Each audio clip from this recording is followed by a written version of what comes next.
Ok, vamos a crear una cuenta gratis en Quizlet.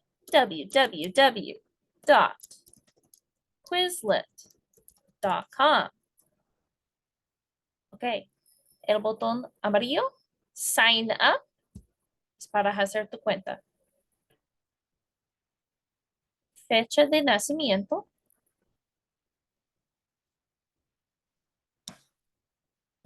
Correo electrónico.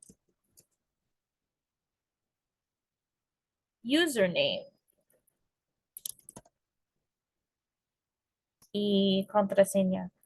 Es muy importante que tú escribas tu username y tu contraseña en una pieza de papel para recordarlo para después. Vas a necesitarlo después. Aceptar y sign up.